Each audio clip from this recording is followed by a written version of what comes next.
ముందుగా దేవాది దేవునికి నా హృదయపూర్వకంగా వందనాలు చెల్లించుకుంటున్నాను. మీ అందరికీ కూడా నా ప్రత్యేకమైన వందనములు. ఈరోజు నేను మీతో ఒక చిన్న సాక్ష్యాన్ని పంచుకోవాలనుకుంటున్నాను. అదేంటంటే, ఏ తెగులు నీ గుడారమును సమీపించదు. అంటే గుడారం అనగా మనం ఉండే నివాస స్థలము, అలానే మన దేహాన్ని కూడా తీసుకోవచ్చు. ఈ మాటకు సంబంధించి నాదొక చిన్న సాక్ష్యం ఉంది, అది చెప్తాను. అంటే పదే పదే దేవుడి మాట నాతో చెప్తూ ఉండేవారు, ఏ తెగులు నీ గుడారమును సమీపించదు అని. ఆ సాక్ష్యం ఏంటంటే, మా ఫ్యామిలీ మెంబర్స్ అందరూ ఒక పెద్ద సమస్యతో బాధపడ్డారు. అదేంటంటే, కాళ్ళ మీద చేతుల మీద దురదలు వస్తూ ఉండేవి. అంటే దురద వచ్చి గోకితే బ్లడ్ వచ్చి పుండ్లు పడేంత పెద్ద సమస్య. అంటే పెద్ద పెద్ద గాయాలు, బాడీ అంతా స్ప్రెడ్ అవ్వడం, ఒకరి నుండి ఒకరికి స్ప్రెడ్ అవ్వడం, ఇలా అనమాట. దరిదాపులుగా 1-2 నెలల వరకు నా ఫ్యామిలీ మెంబర్స్ అందరూ బాధపడ్డారనమాట. దగ్గరుండి కళ్ళారా నేను చూశాను. నేను చాలా ఈజీగా చెప్తున్నాను కానీ ఇది చాలా పెద్ద సమస్య అసలు. అయితే పాపం చాలా బాధపడేవారు. అయితే మా అక్క ఒక వారం రోజులు ఇక్కడ ఉండి వెళ్దామని వాళ్ళ అత్తగారింటి దగ్గర నుంచి ఇక్కడికి వచ్చింది. వచ్చిన తనకు కూడా ఇది స్ప్రెడ్ అయింది. మళ్ళీ ఇక్కడి నుంచి అక్కడికి వెళ్ళిన తర్వాత మా అక్క నుండి మా బావగారికి స్ప్రెడ్ అయింది. అయితే వాళ్ళు హాస్పిటల్కి వెళ్ళి మెడిసిన్ తీసుకున్నారు. అయితే ఇలా చాలా ఈ సమస్యతో బాగా బాధపడ్డారనమాట.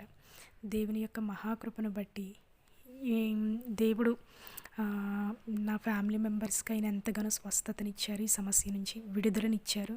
అందును బట్టి దేవాది దేవునికి ఎంతగానో వందనాలు చెల్లించుకుంటున్నాను.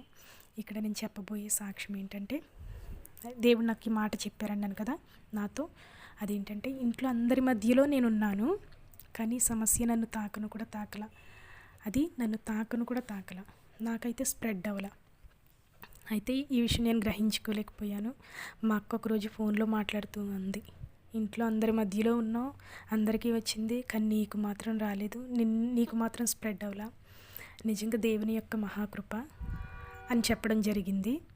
అయితే మా అన్నయ్య వాళ్ళు కూడా, మా పెద్ద అన్నయ్య వాళ్ళు కూడా దూరంగా ఉంటారు, వేరొక ఊర్లో. వాళ్ళు కూడా ఇలానే అన్నారు.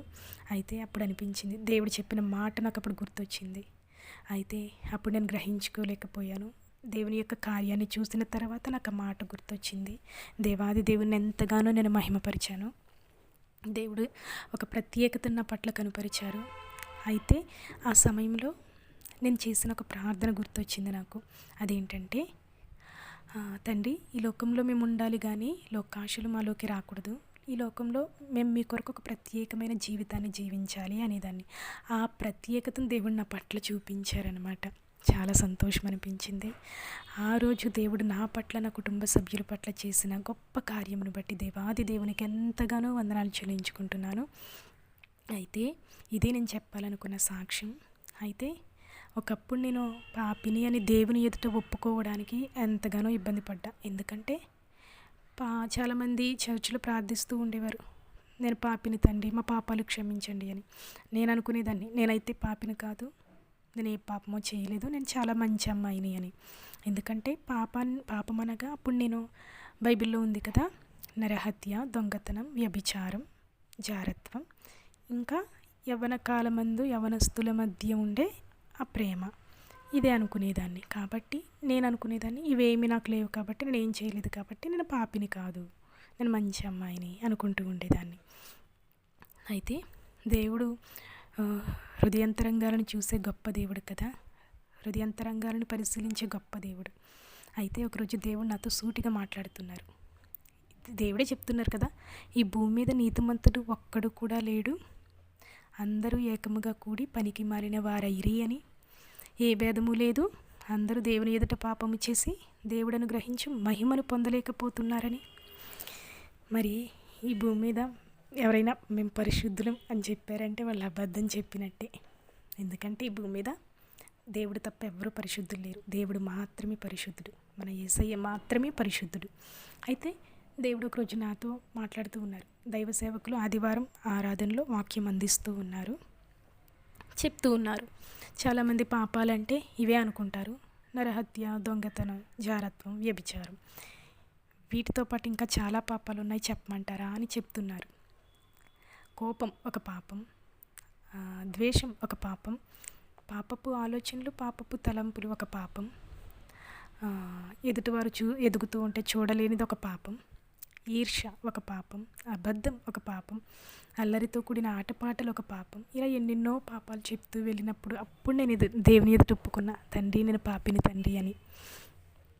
అయితే దేవుడు ఆ సమయంలో దేవుడు ఎంతగానో కృప చూపించారు ఆ మాట చెప్పడానికి, దేవుని ఎదుట పాపిని అని ఒప్పుకోవడానికి. అందుని బట్టి దేవాది దేవునికి ఎంతగానో వందనాలు చెల్లించుకుంటున్నాను. ఎక్కువగా నేనైతే పాపం అంటే యవన కాలం మందు యవనస్తుల మధ్య నుండే ప్రేమ అదే అనుకునేదాన్ని. అయితే ఎందుకంటే నేను ఎవరిని ఇష్టపడట్లేదు కదా అని నాకు ఒక ధైర్యం. అయితే నేను నాకు ఒక చిన్న కోరిక ఉంది, అది కూడా చెప్తాను. అదేంటంటే ఐ లవ్ యూ. ఆ మాట చాలా విలువైన మాట, కానీ ఈ మాట చాలామంది చాలా రకాలుగా చాలామంది దగ్గర వాడేస్తూ ఉంటారు, అవును కదా. అయితే నేను అనుకుంటూ ఉండేదాన్ని ఇప్పుడు ఈ విలువైన మాట నా లైఫ్ పార్ట్నర్ దగ్గర, అనగా నేను వివాహం చేసుకోబోయే తనతో మాత్రమే చెప్పాలి అనుకుంటూ ఉండేదాన్ని. నా ఫ్రెండ్స్ కూడా చాలామంది చాటింగ్లు చేసుకుంటూ వాళ్ళ బాయ్ ఫ్రెండ్స్తో ఈ మాట చెప్పుకుంటూ ఉన్నప్పుడు I love you, I miss you ఇలాంటివి చెప్పుకుంటూ ఉన్నప్పుడు నేను పక్క నుండి చూసి అనుకుంటూ ఉండేదాన్ని మనసులో, నేను మాత్రం ఈ విలువైన మాట తనకు మాత్రమే చెప్పాలి అని. కానీ ఈ విలువైన మాటకు అర్హులెవరు? నా యేసయ్య కదా. పరలోకాన్ని విడిచి ఈ భూలోకానికి వచ్చి మన కొరకు ఆయన శ్రమలు అనుభవించి రక్తాన్ని చిందించి ప్రాణాలను అర్పించి రక్షణ భాగ్యాన్ని అనుగ్రహించిన నా యేసయ్య కదా అర్హులు ఈ విలువైన మాటకి, అవును కదా. అయితే అసలు దేవుని ప్రేమించడం అంటే దేవుని ఆజ్ఞలను గైకొనడమే దేవుణ్ణి ప్రేమించడం, అవును కదా. అయితే నేను దేవునికి నా జీవితాన్ని సమర్పించుకుని దేవునిలో ఎదుగుతూ ఉన్నప్పుడు ఈ విలువైన మాట దేవునితో చెప్పడానికి దేవుడు ఎంతగానో కృప చూపించారు. ప్రథమ స్థానం దేవునికి ఇవ్వగలిగాను, మనసారా దేవునికి చెప్పిన మాట. అయితే ప్రథమ స్థానం దేవునికి ఇవ్వగలిగాను, సెకండ్ ప్లేస్ తనదనమాట, నేను వివాహం చేసుకోబోయే తనది. అయితే దేవుని యొక్క మహాకృప ఆ సమయంలో దేవుడు చేసిన కార్యాన్ని బట్టి కూడా దేవునికి ఎంతగానో వందనాలు చెల్లించుకుంటున్నాను. అయితే ఇలా దేవుడు అనేకమైన విషయాలు నాతో చెప్తూ ఉండేవారు. నేను అనేకమైన విషయాలు కూడా దేవుని దగ్గర నుంచి తెలుసుకోవడానికి ఒక చిన్న ప్రార్థన ఉంది. అది చాలా విలువైన ప్రార్థన, కానీ చిన్న ప్రార్థనే కావచ్చు, చాలా విలువైన ప్రార్థన.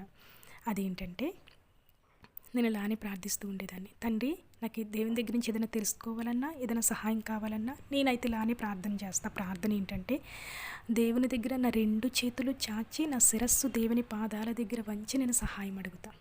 ఒకసారి ప్రార్థిస్తున్నా, ఇలానే ప్రార్థించేదాన్ని, తండ్రి నా 2 చేతులు చాచి నా శిరస్సు మీ పాదాల దగ్గర వంచి నేను సహాయం అడుక్కుంటున్నాను తండ్రి అనేదాన్ని.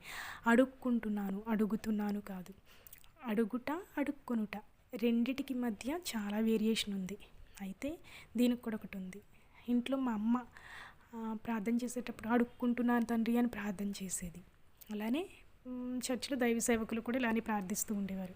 అప్పుడు నేను అనుకునేదాన్ని, ఏంటి ఇలా ప్రార్థన చేస్తున్నారు, అడుక్కోవడం ఏంటి మరీ ఇదిగా, అడుగుతున్నాను అని అనలేరా అని అనుకుంటూ ఉండేదాన్ని నేను. అయితే ఆటోమేటిక్గా నేను దేవునిలో బలపరచబడుతూ దేవునిలో బాగా ఎదుగుతూ ఉన్నప్పుడు ఫస్ట్ అనమాట అప్పట్లో ఈ మాట నాలో నుంచి ఫస్ట్ వచ్చిందనమాట. నా దేవుణ్ణి అడుగుతున్న, ఒకసారి ప్రార్థిస్తున్నా, తండ్రి నా శిరస్సు మీ పాదాల దగ్గర వంచి నా 2 చేతులు మీ పాదాల దగ్గర చాచి నేను సహాయం అడుక్కుంటున్నాను తండ్రి అన్న. ఆటోమేటిక్గా ఆ మాట నా నోట్లో నుంచి వచ్చేసింది అనమాట. మనమున్న పరిస్థితులను బట్టి ఆ తగ్గుదల మాట మన నోట్లో నుంచి వస్తుంది, అది కూడా మీరు గమనించాలి. అయితే ఆ సమయంలో నాకు ఆ ప్రార్థన నా నోట్లో నుంచి రావడానికి కృప చూపించింది నా యేసయ్య. అందుని బట్టి దేవాది దేవునికి ఎంతగానో వందనాలు చెల్లించుకుంటున్నాను. ఈ విలువైన ప్రార్థన, చిన్న ప్రార్థన నేను ఎప్పుడైతే దేవుని దగ్గర చేయడం స్టార్ట్ చేశానో, ఈ ప్రార్థన చేయడం స్టార్ట్ చేశానో, అప్పటి నుంచి దేవుడు అనేకమైన విషయాలు నాతో చెప్పడం స్టార్ట్ చేశారనమాట. దేవుడు చాలా గొప్ప దేవుడు, ఇదే నేను చెప్పాలనుకుంది. అయితే మనం ఎప్పుడు కూడా దేవునితో మంచి సంబంధం కలిగి ఉండాలి. మన మనసు ఎప్పుడు కూడా ఆయన మనసుతో ఏకమై ఉండాలి. దేవుడు ఎప్పుడు కూడా మనకు తోడై ఉంటారు, ఇదే నేను చెప్పాలనుకుంది. అలానే మా ఛానల్ని కొత్తగా సబ్స్క్రైబ్ చేసుకున్న మీ అందరికీ కూడా చాలా చాలా థ్యాంక్స్ అండి. లైక్ చేస్తున్న వారికి, కామెంట్ చేస్తున్న వారికి, షేర్ చేస్తున్న వారికి, మీ అందరికీ కూడా చాలా చాలా థ్యాంక్స్ అండి. మీ అందరి కొరకు నా అనుదిన ప్రార్థనలో నేను ప్రార్థిస్తూనే ఉంటాను. God bless you all.